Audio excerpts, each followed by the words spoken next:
Je m'appelle Nora. Je me souviens encore du son précis de mon téléphone cette nuit-là. Ce bourdonnement doux et insistant qui déchirait l'obscurité, comme s'il pressentait quelque chose que je refusais d'affronter. C'était le genre de vibration qui vous réveille avant même que votre cerveau n'ait eu le temps de se réveiller. Celle qui vous donne la chair de poule alors même que votre main cherche encore la table de chevet. J'étais seule dans le lit que nous partagions depuis des années. Celui adossé à la baie vitrée donnant sur le jardin de notre maison d'Asheville. La chambre embaumait légèrement le coffre en cèdre que nous avions restauré ensemble un week-end pluvieux, à l'époque où chaque petit projet était une preuve. Nous construisions quelque chose de durable. Le ventilateur de plafond tournait lentement au-dessus de moi, brassant l'air chaud comme toujours. Tout était familier. Tout était faux. J'ai décroché. L'écran s'est allumé. J'ai pâli. Le nom de l'expéditeur était Nathan, mon mari. Mais le message ne venait pas de lui. Il est à moi maintenant. Il est occupé. Ne m'attends pas. 12 mots.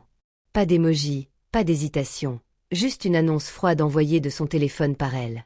Mila Hargrove, sa patronne au cabinet de conseil du centre-ville, la vice-présidente qui avait validé toutes les promotions qu'il avait sollicitées ces derniers mois. Je l'ai lu une fois, puis une autre. Les lettres ne se sont pas réorganisées toutes seules pour former quelque chose de plus doux. Mon premier réflexe stupide a été de regarder l'heure. Tard dans la nuit, quand le monde semble plus petit et les secrets plus grands. Nathan était parti ce matin-là en disant qu'il devait rester tard pour une livraison client. J'ai de nouveau hoché la tête, je l'ai embrassé sur la joue, je lui ai dit de ne pas se presser. Je le disais toujours. Je le pensais toujours. Maintenant, le téléphone me paraissait lourd dans la main, comme s'il portait le poids de toutes ces nuits blanches, de tous ces écrans inclinés, de tous ces textos vagues sur des dîners d'équipe qui s'éternisaient. Je me suis dit que c'était de l'ambition. Son ambition. Celle que j'avais encouragée parce que j'aimais le voir réussir. Parce que je croyais que nous formions une équipe. Parce que je croyais que l'homme qui avait un jour conduit 3 heures sous la pluie pour m'apporter de la soupe quand j'avais la grippe était toujours là, quelque part.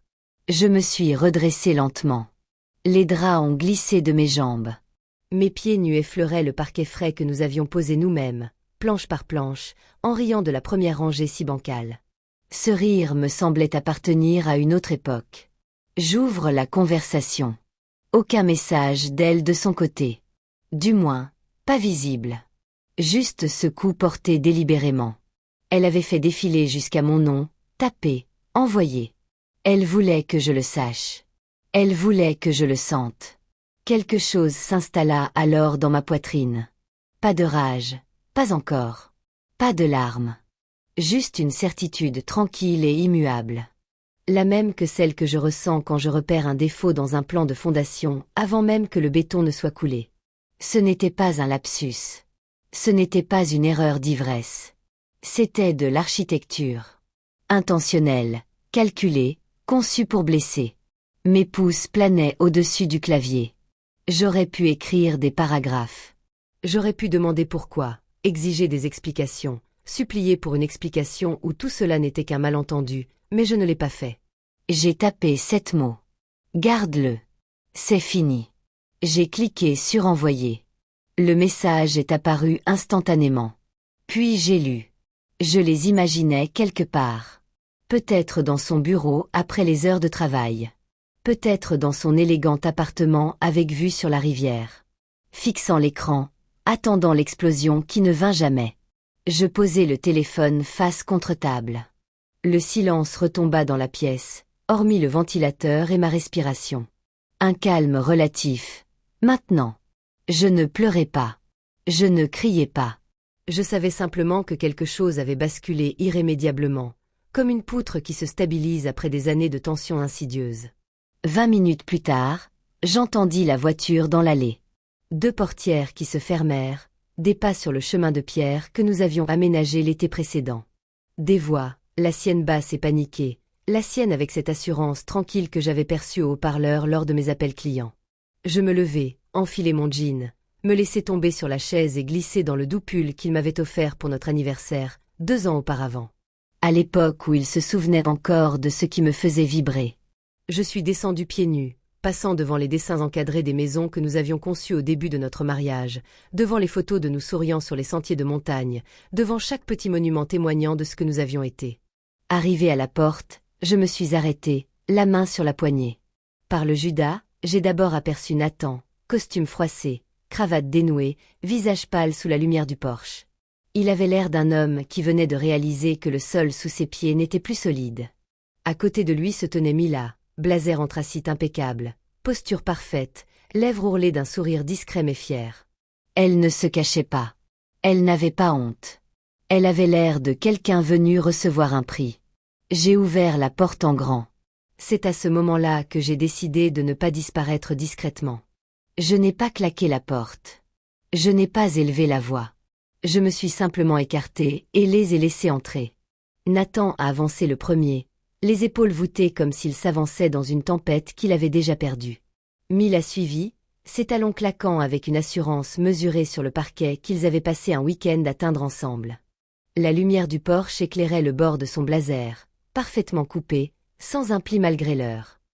Elle avait l'air de quelqu'un qui pensait avoir déjà gagné. Nous entrâmes dans le salon, cette même pièce où nous avions reçu des amis pour des barbecues, où j'avais étalé des plans sur la table basse pendant que Nathan lisait à voix haute des revues de design. À présent, l'espace semblait plus restreint, les étagères encastrées nous observant comme des témoins silencieux. Nathan prit la parole avant même que quiconque ne soit assis. Les mots jaillirent dans la précipitation d'une réunion client tardive. L'émotion monta. Ce n'était qu'une fois. Un terrible faux pas. Nous pouvions arranger ça. Il m'aimait. Il m'avait toujours aimé.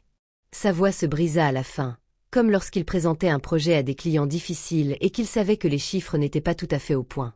Mila ne dit rien. Elle se tenait près de la cheminée, les bras nonchalamment croisés, ce léger sourire toujours présent sur ses lèvres. Elle me regardait comme un associé principal observe un jeune collaborateur lors d'une présentation. J'évaluais la situation avec patience, certaine que les défauts finiraient bien par se révéler. Je le laissai terminer.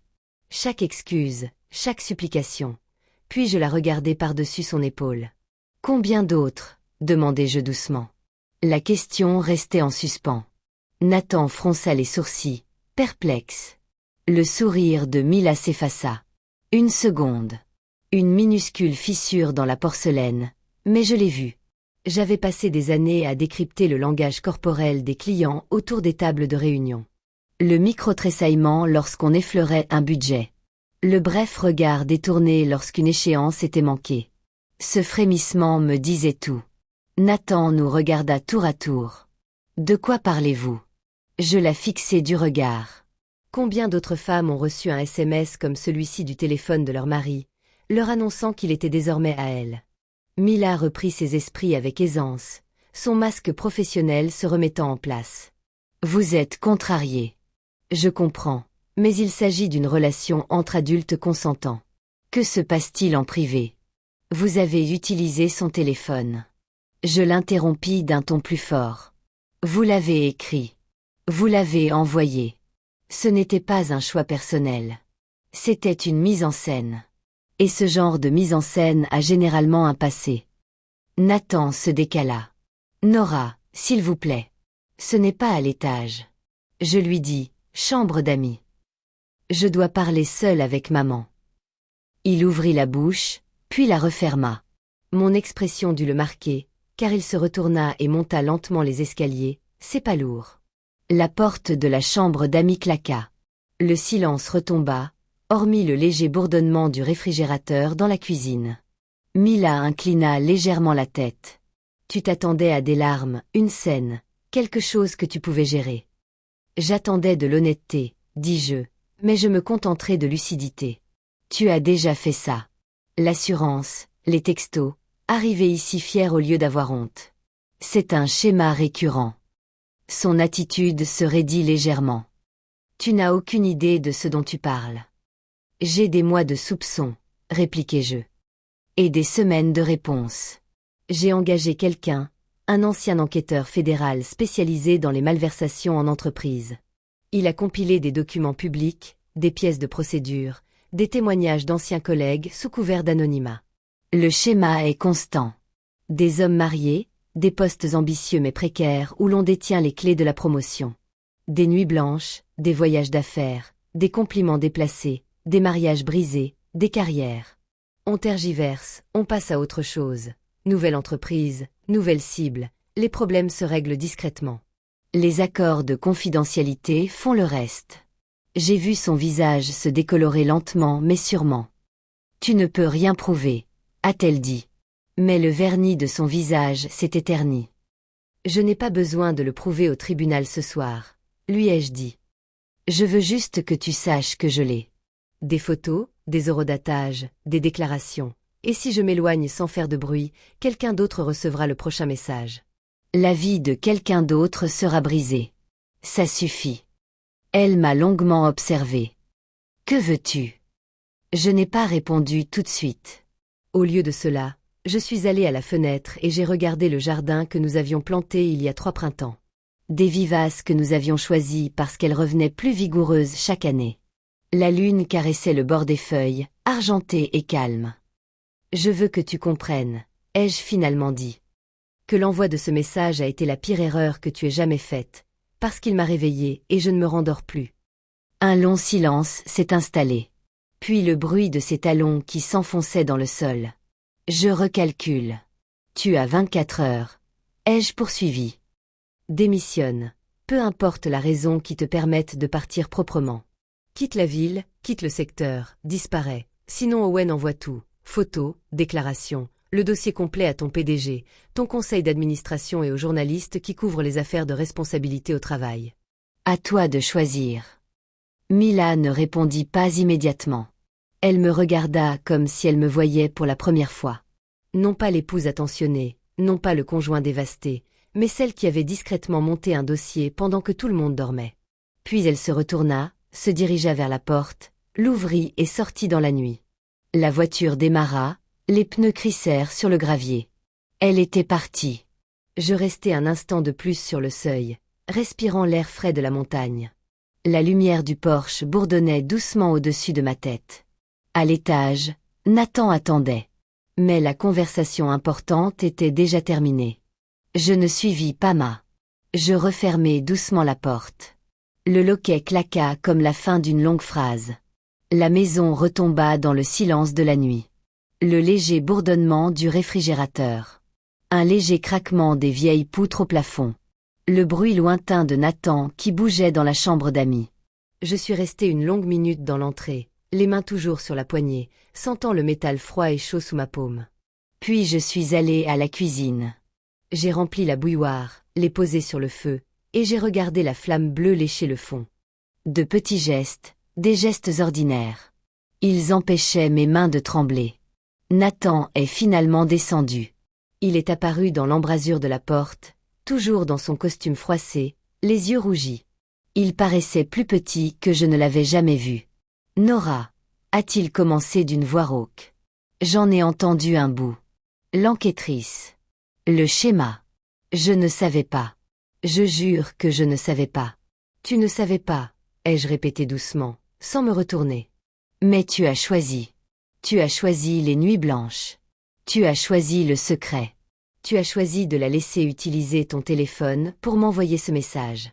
C'était des choix, Nathan, pas des accidents. Il s'est approché. J'étais faible. Je voulais être reconnue. Elle me donnait l'impression d'être vue, d'être enfin à la hauteur, mais ce n'était pas le cas. C'est vrai. Je le vois maintenant. S'il te plaît, on peut. Je me suis retournée et j'ai croisé son regard. On ne peut pas. La bouilloire s'est arrêtée. J'ai versé de l'eau chaude sur un sachet de thé. J'ai regardé la couleur s'épanouir lentement, sombre. La vapeur s'est élevée entre nous comme un rideau. Il a essayé à nouveau. 7 ans. La maison. La vie que nous avons construite. Ça ne veut rien dire? J'ai posé la tasse. La céramique a teinté contre le comptoir. Trop fort dans le silence. Ça avait tout signifié jusqu'à ce que ça ne le soit plus. Jusqu'à ce que je réalise que j'avais vécu dans une maison aux beaux murs et aux fondations fissurées depuis des mois, et que je me répétais sans cesse que ce n'était pas grave parce que j'aimais la vue. Il s'est affalé sur un tabouret, la tête entre les mains.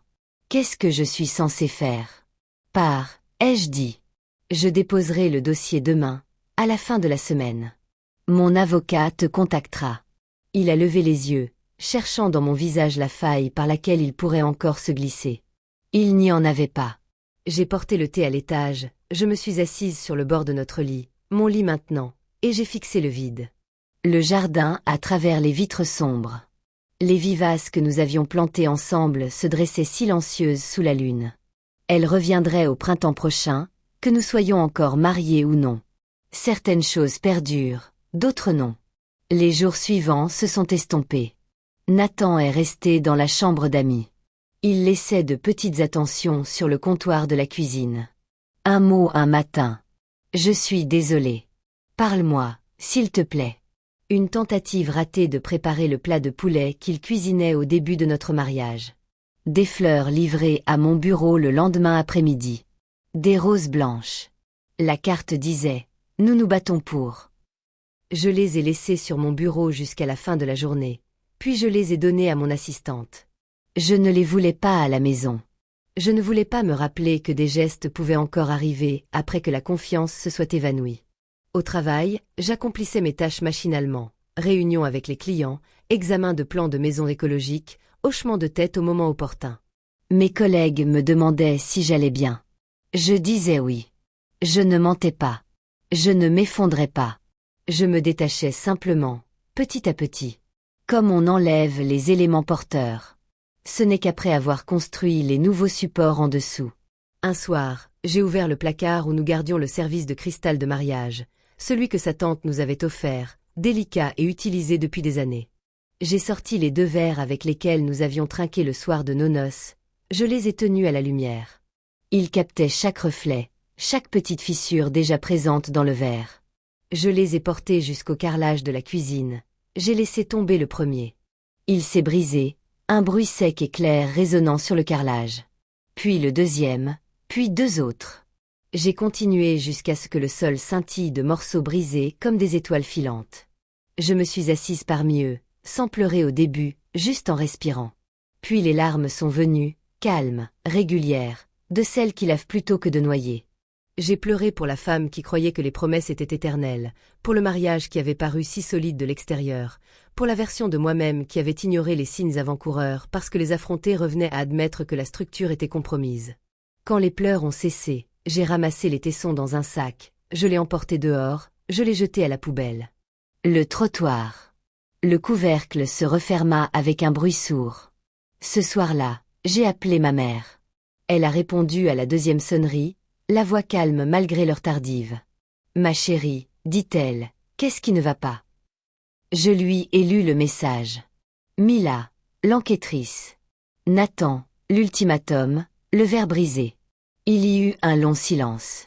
Puis elle parla plus doucement que d'habitude. « Ton père m'a trompée une fois. J'étais jeune. 2 petites filles. Je l'ai découvert parce que l'autre femme a appelé à la maison, furieuse. Elle voulait que je sache. Il m'a supplié de rester. Il a promis que ce n'était rien. Je suis restée 30 ans de plus, jusqu'à ce que la crise cardiaque l'emporte. Je l'écoutais, abasourdi. Le mariage de mes parents avait toujours semblé stable. Pas passionné, mais solide. Je suis restée parce que c'est ce qu'on faisait, poursuivit-elle. On réparait les choses. On pardonnait. On ne partait pas. Mais j'ai passé des décennies à savoir que le respect avait disparu. Une fois que quelqu'un vous montre qu'il peut accorder plus d'importance à autre chose qu'à votre confiance, vous ne pouvez plus l'oublier. J'aurais aimé avoir ton courage plus tôt. Nous sommes restés assises en silence après voilà. 2 femmes, séparées par des générations, liées par la même blessure, mais au visage différent. Après avoir raccroché, je suis restée allongée dans le noir. Le ventilateur tournait au-dessus de moi. La maison respirait autour de moi. Pour la première fois depuis la réception du message, je ne me sentais plus brisée.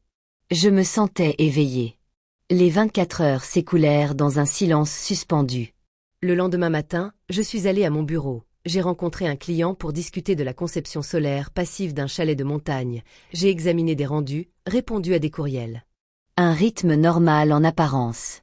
Chaque coup d'œil à mon téléphone était comme vérifier un calcul de charge structurelle, dans l'attente du résultat. En milieu d'après-midi, mon téléphone a sonné. Un courriel d'une adresse inconnue, temporaire et anonyme. Objet. Démission. Je l'ai ouvert dans le calme de mon bureau. Porte fermée. J'ai remis ma démission, effective immédiatement. J'invoque des obligations familiales nécessitant un déménagement. Vous n'aurez plus de mes nouvelles. Mais comprenez bien ceci, vous avez transformé une affaire privée en vendetta. Vous auriez pu laisser les choses se terminer discrètement. Au lieu de cela, vous avez choisi la destruction. J'espère que cela vous apportera la paix. Aucune signature, aucune menace. Cette fois, c'était simplement la porte de sortie qu'on lui avait offerte. Je l'ai transférée à Owen avec une seule ligne. Phil, ça montre que tu as compris. Puis j'ai fermé l'ordinateur portable et expiré. L'air était plus léger, comme une poutre enfin libérée d'un poids inutile. Nathan n'est pas parti cette semaine-là. Il s'est attardé. De petits gestes désespérés qui s'amenuisaient de jour en jour. Un mot sur le comptoir un matin. Une tentative de dîner sans conviction qui a rempli la maison de fumée. Des fleurs que je n'ai jamais remarquées. Chacune d'elles tombait comme de la pluie sur un sol déjà saturé. Remarquées, mais sans rien changer. Un soir, j'avais besoin de documents financiers pour l'avocat. La porte de son bureau était comme un bocal. Ordinateur portable ouvert. Écran encore allumé. Je n'aurais pas dû regarder. Je l'ai fait quand même. Le courriel était dans son dossier. Parfum. Envoyé 2 jours plus tôt. Elle sait tout. Photo, relevé, le schéma. Fais attention. Elle ne lâchera pas l'affaire. Je suis désolée de ne pas avoir pu te prévenir plus tôt. J'ai fixé les mots jusqu'à ce qu'ils se brouillent. Pas de colère cette fois. Juste le dernier coup de froid, la révélation brutale. Il ne protégeait pas notre mariage. Il la protégeait encore, elle. J'ai pris des captures d'écran. Je les ai envoyées à Owen et à mon avocat. Puis, samedi matin, j'ai envoyé un SMS à Nathan. Les serrures ont été changées après ça. Il a déménagé le lendemain, chargeant des cartons dans sa voiture sous un ciel gris d'hiver. Je l'ai regardé par la fenêtre, les bras croisés, ne ressentant que le soulagement silencieux du vide. Quand les feux arrière ont disparu au loin, j'ai parcouru la maison pièce par pièce. J'ai touché les murs que nous avions peints ensemble. Je me suis arrêtée sur le seuil du jardin et j'ai laissé l'air froid me traverser. Le divorce s'est déroulé comme n'importe quelle autre paperasse. Simple, mécanique, inévitable. Nous communiquions par l'intermédiaire d'avocats. Les biens ont été partagés équitablement. La maison a été vendue rapidement à un jeune couple séduit par le jardin et la vue sur les montagnes. J'ai pris ma part et j'ai acheté un loft moderne dans le centre de Raleigh. Lignes épurées, baies vitrées, aucun passé. Des mois plus tard, Owen a appelé pour donner des nouvelles. 2 autres femmes de son ancien cabinet l'ont contacté. Même scénario. Elles avaient vu l'annonce de sa démission et savaient que l'histoire du motif familial ne tenait pas la route. Elles voulaient que leurs expériences soient consignées. J'ai écouté, ma tasse de café chaude entre les mains. Documente tout, lui ai-je dit. Il fallait absolument que ce soit préservé. Un journaliste m'a ensuite contacté, un spécialiste des rapports de force au travail. J'y ai réfléchi pendant des jours. Vie privée ou protection? Mon histoire ou celle d'une autre femme? Finalement, je l'ai rencontré dans un petit café du quartier River Ardashville. Je lui ai raconté toute l'histoire, les SMS, la confrontation, l'enquête, l'ultimatum. Je lui ai remis ce qu'Owen avait rassemblé, des photos prises dans des lieux publics, des déclarations spontanées, le schéma mis à nu sur plusieurs années et dans différentes entreprises. L'article a été publié des semaines plus tard. Ni sensationnaliste, ni sensationnaliste. Il ne citait aucun nom, hormis ceux que les femmes avaient autorisé à nommer, mais le constat était sans appel. Comment l'autorité pouvait être instrumentalisée? Comment le silence et les accords à l'amiable permettaient à ces schémas de se répéter? Comment un simple refus de disparaître pouvait forcer le débat à éclater au grand jour? Après sa publication, mon téléphone n'a pas arrêté de sonner. Messages de collègues, d'amis, des femmes qui avaient pris la parole. Du soutien, surtout des questions. Une gratitude discrète. Nathan a appelé une fois, la voix tremblante de panique. Comment as-tu pu rendre ça public? Ma carrière. Je l'ai interrompu doucement. Tu as fait des choix, Nathan. J'ai arrêté de les couvrir. Je l'ai bloqué. Ce chapitre était clos. Un après-midi, j'ai retrouvé 3 de ces femmes, Summer et 2 autres, dans ce même café. Assises dans un coin, nos cafés refroidissaient tandis que nous discutions. Des mariages brisés ou terminés. Des carrières bouleversées, des vies reconstruites. Elles m'ont remercié, non par vengeance, mais pour avoir brisé le silence, pour leur avoir offert un espace de parole sans honte. Summer m'a regardé par-dessus la table. Tu n'étais pas obligé de faire tout ça. Tu aurais pu partir discrètement. J'aurais pu, ai-je répondu. Mais ensuite, le message suivant est envoyé à une autre personne, puis à une autre. Je ne pouvais pas vivre avec ça. Nous sommes partis avec l'intention, encore floue, de rester en contact. Nos numéros échangés, un réseau discret s'est tissé. En rentrant à Raleigh ce soir-là, les lumières de l'autoroute filant à toute allure, j'ai ressenti une profonde paix intérieure. Ni triomphe, ni amertume, juste cette certitude sereine qui nous envahit quand on cesse enfin de porter ce qui n'a jamais été nôtre. Le loft du centre-ville de Raleigh est devenu mon foyer, en toute simplicité. Pas de jardin à entretenir, pas de routine partagée à gérer. Juste des lignes épurées, de hautes fenêtres laissant entrer la douce lumière de la ville. Au crépuscule, dans cet espace qui m'appartenait entièrement. J'avais choisi chaque meuble sans compromis.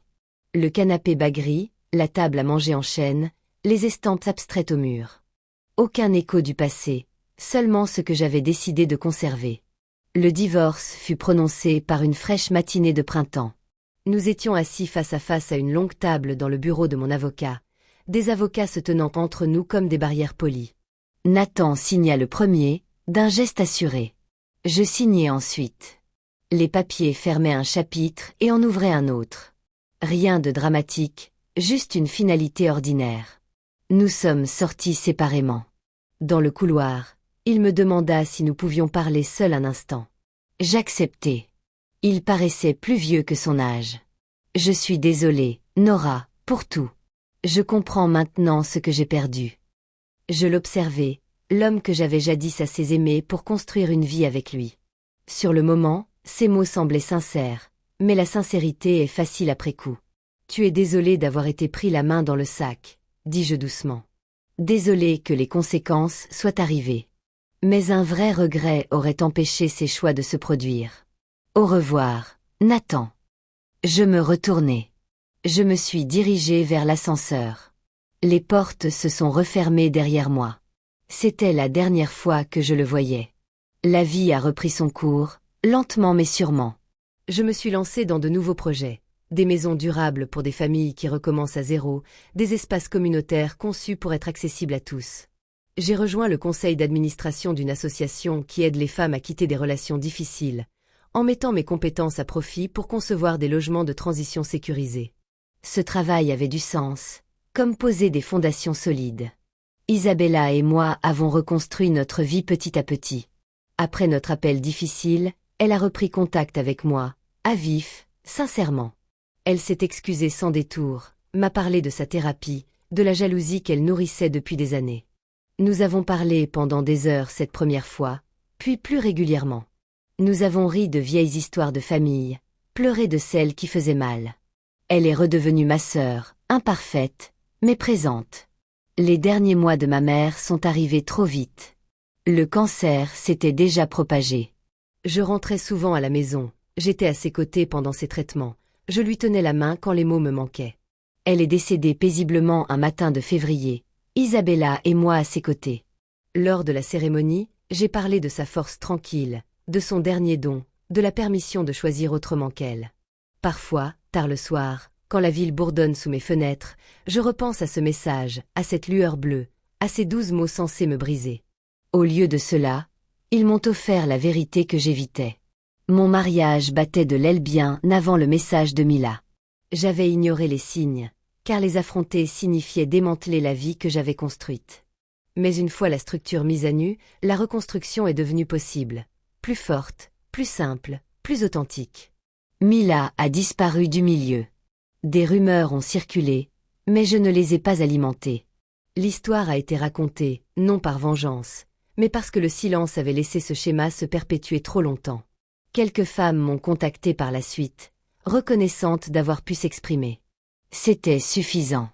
Je suis assise ici maintenant, un café à la main, à regarder le soleil se coucher derrière l'horizon. La lumière caresse les vitres. Tout se pardore un instant. Je me sens stable, pas indemne. Des cicatrices subsistent, mais guéries de façon significative. Parfois, le message le plus cruel, à l'heure la plus sombre, n'est pas une fin. C'est le début d'un choix, celui de se reconstruire. Merci d'avoir marché. Suivez-moi sur ce chemin. Chaque histoire nous rappelle que la force se cache souvent derrière le chagrin. Si celle-ci vous a touché, restez avec nous. Ici, chaque récit révèle une nouvelle vérité du cœur humain. N'oubliez pas d'aimer, de vous abonner et de partager pour que d'autres histoires comme celle-ci puissent atteindre ceux qui en ont le plus besoin.